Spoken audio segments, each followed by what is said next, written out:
ધારી one વિભાગ દ્વારા હાલમાં વધી રહેલા વન્ય પ્રાણીઓના હુમલાને ધ્યાનમાં રાખીને જનજાગૃતિ કાર્યક્રમનું આયોજન કરવામાં આવ્યું હતું. ધારીના ગીર જંગલની નજીક આવેલા ગ્રામ્ય વિસ્તારોમાં વન્ય પ્રાણીઓના માનવ વસાહત પર હુમલાઓ અટકાવવા માટે જાગૃતિ ફેલાવવાના હેતુસર કાર્યક્રમ યોજાયો હતો. રેન્જ ફોરેસ્ટ ઓફિસર જ્યોતિબેન વાજાની આગેવાની હેઠળ ધારી તાલુકાના ગરમલી ગામ ખાતે આ જનજાગૃતિ કાર્યક્રમ યોજાયો હતો. કાર્યક્રમમાં વન વિભાગના અધિકારીઓ દ્વારા ગ્રામજનોને વિશેષ સમજણ આપવામાં આવી હતી. વન્ય પ્રાણીઓ જ્યારે ગામની નજીક આવે કે હુમલો કરે ત્યારે લોકોએ કેવી તકેદારી રાખવી જોઈએ, કયા પગલાં લેવા જોઈએ અને કેવી રીતે સાવચેત રહેવું જોઈએ તે બાબત પર વિશેષ સમજણ આપવામાં આવી હતી.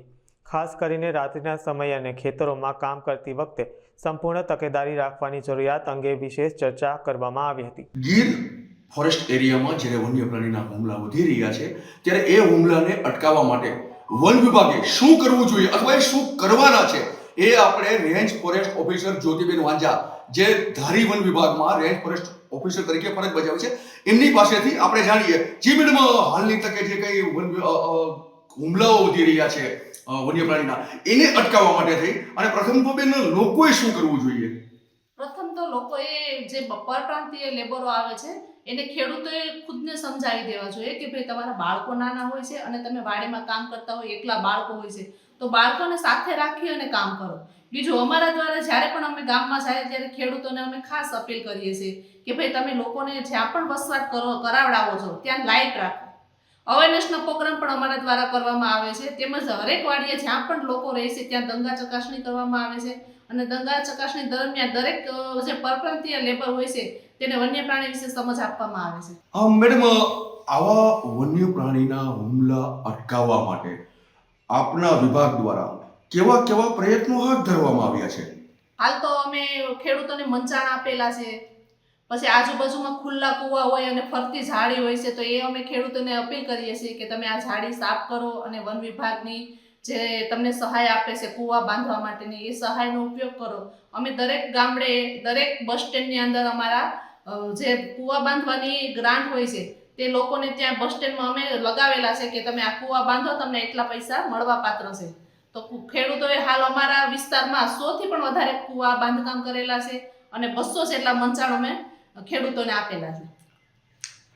જી મેડમ, છેલ્લો સવાલ આપને કે જે કઈ વન્ય પ્રાણીની પજવણી કરે છે જે લોકો, એમના વિરુદ્ધ કેવી કાર્યવાહી કરવામાં આવશે?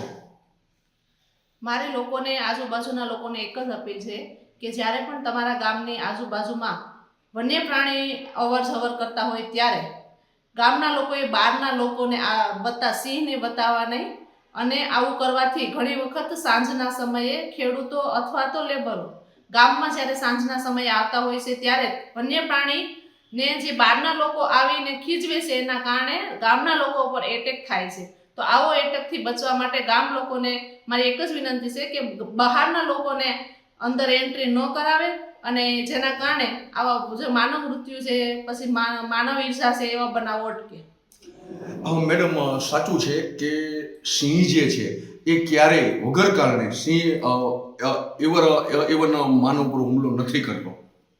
સિંહ ક્યારેય હુમલો નથી કરતો, પણ ઘણી વખત બહારના લોકો આવી અને સિંહની પાછળ ગાડી દોડાવે છે, લાઇટ ફેંકે છે, મારણ ખાતા હોય છે તેમની પાછળ દોડાવે છે ગાડી, જેના કારણે એ લોકો તો સિંહ જોઈને નીકળી જાય છે. પણ જ્યારે ગામના લોકો ત્યાંથી પસાર થતા હોય છે, કેમ કે ગામના લોકોને આજુબાજુમાં જ બધો એનો રોજગાર હોય છે, ખેતરે જતા હોય છે, વાડી આવતા હોય છે, લેબરો સાંજના સમયે ગામની અંદર આવતા હોય છે, તેના ઉપર એટેક થાય છે.